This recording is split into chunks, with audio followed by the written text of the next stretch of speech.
And this is a story that some of our listeners say is probably the most important story in the news, possibly in years, and that is that an advisor to the supreme leader in Iran has now said that Iran has the capability currently of building a nuclear bomb.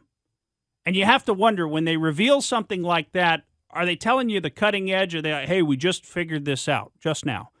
Or are they telling you that because they've already got a few bombs already built?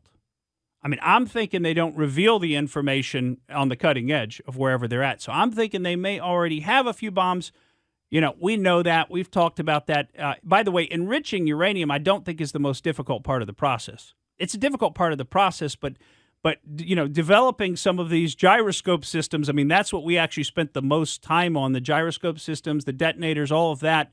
In our program, that was the hardest part. Maybe, though, given the Biden administration and the way we've dealt with China, Clinton released a lot of satellite technology and missile technology to them. Maybe we've just given that information away, so nobody's got to redevelop it on their own.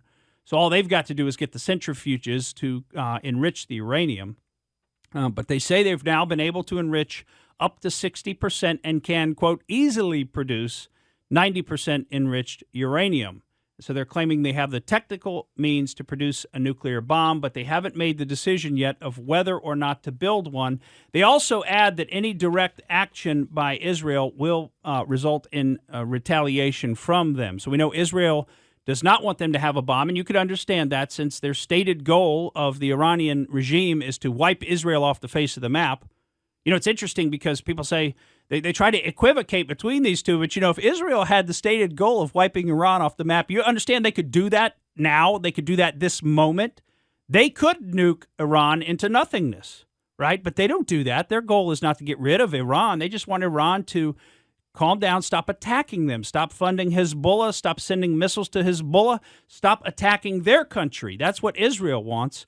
But you've got the Iranians who say, we want to just get rid of that entire country. We want to commit genocide against millions of people and get rid of them and remove them from the planet. That's Iran's goal. So you could understand why, if you were in the country that was on the receiving end of those threats, you wouldn't want that other country to have a nuclear bomb. Is it fair to say Iran is a bigger problem now than they were 2 years ago?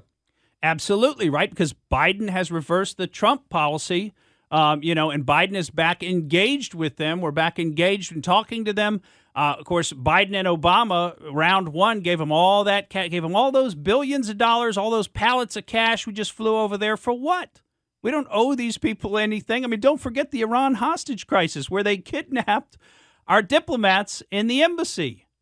Don't forget that. I mean, that's an act of war. We could have gone to war with them right then and right there.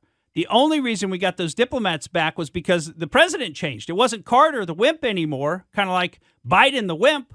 And Ronald Reagan came in, and they got a little scared that Reagan was going to back it up. He was actually going to attack them militarily if they didn't give up those hostages. And that's why that hostage crisis finally ended, was because of Reagan's strength. We saw that same kind of behavior under Trump, and other countries have talked about that. The leaders, they don't really know exactly where Trump is coming from. They're a little concerned that he's a little bit of a loose cannon and he's willing to go to war over stuff. And so they don't act as boldly as they're acting under a guy like Biden, who they know is not going to do anything. They know it's not going to do anything. It even appears it's in Biden's interest for some reason to strengthen Iran, because I now hear they're talking about giving Iran up to, and it says, billion, that's so 2010, talking about billions, right? That's like so Ukraine. We're going to give them billions to Ukraine. They're talking about giving $1 trillion to Iran between now and the year 2030. $1 trillion. And why? That's our money. That's money out of your pocket, ladies and gentlemen, coming right out of your pocket, right out of what you earn. And you got to ask the question, why?